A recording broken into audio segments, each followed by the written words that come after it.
When I started babysitting, the parents gave me a horrifying set of rules. I thought I hit the jackpot when a rich family paid me $200 to babysit their child for a night. I never could have guessed this would have led to my life being ruined forever. The children were extremely well behaved and everything went smoothly the first night. The young couple must have thought that I had done a good job because word spread quickly around the rich neighborhood that I was a great babysitter choice. This was perfect for me. Most of the families around here pay way better than where I live, since they all come from a long line of wealthy families. But I was always suspicious about some of the families. You hear rumors about really rich people, some very creepy stories, but I never actually believed any of them. Sometimes I'll babysit for a few hours and make a couple $100. Other times the parents want me to stay the night while they go off and get a hotel room so that they could be away from their kids for a change. That is where I make the big bucks. A couple of days ago, a husband and wife had texted me asking if I could stay the night at their mansion and watch their 7-year-old little girl for them. I happily agreed, not knowing this might be the last time I ever see the outside world again. When I finally came, I drove my beat-up Jeep Wrangler to the edge of the rich neighborhood and made my way up this private driveway that I had never noticed before because the entrance was hidden back amongst the trees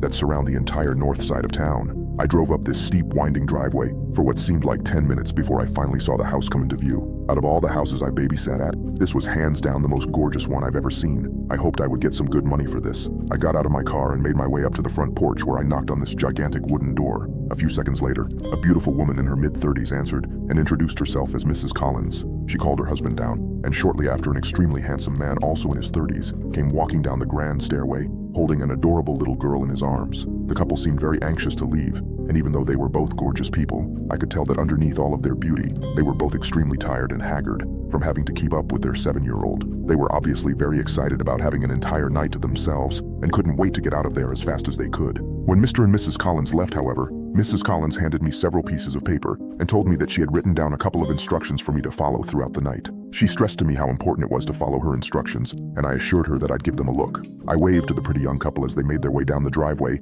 in their expensive Mercedes, and then closed the door behind me. I gave the instructions a quick once-over before folding the papers and stuffing them into my back pocket. I'll look at them later. I told myself how stupid I was to do that. Mr. and Mrs. Collins' daughter Samantha was a very nice young girl who warmed up to me almost immediately, or so I thought. We had spent the next few hours playing games and watching TV. After we finished our 5th episode of Teen Titans Go, I noticed that it was getting late and asked Samantha what her bedtime was. She shrugged, not really giving me an answer, which is when I remembered Mrs. Collins' instructions. I pulled out the folded pieces of paper and scanned through them very quickly when I saw the words, "Samantha needs to be in bed before 8 p.m. I checked the time to find that it was almost 7:45. While it looks like your bedtime is right now, I said lift Samantha up off the couch so I could get her ready. She brushed her teeth and I tucked her into her California king-sized mattress. I told her goodnight and was leaving her room when she said something that stopped me in my tracks. "Don't forget to lock my door before you leave," she said. I stopped walking and turned back around toward her confused. "What do you mean, don't forget to lock your door?" I asked. "Why would I need to lock your door? What if you have to go to the bathroom in the middle of the night?"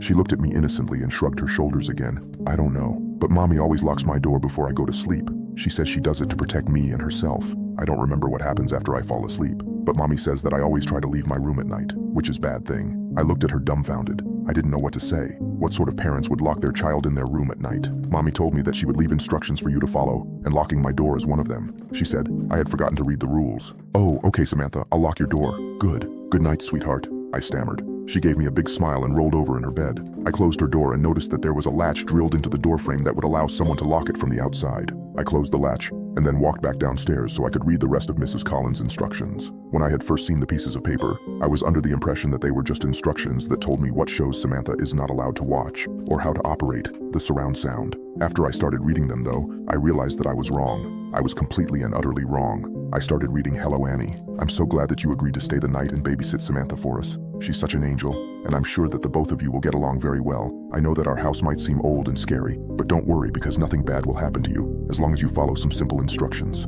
Firstly, Samantha needs to be in bed in her room with the door locked before 8 p.m. Do not open up her bedroom door after 8 p.m. I repeat, do not open Samantha's bedroom door after 8 p.m. She will try to convince you to open the door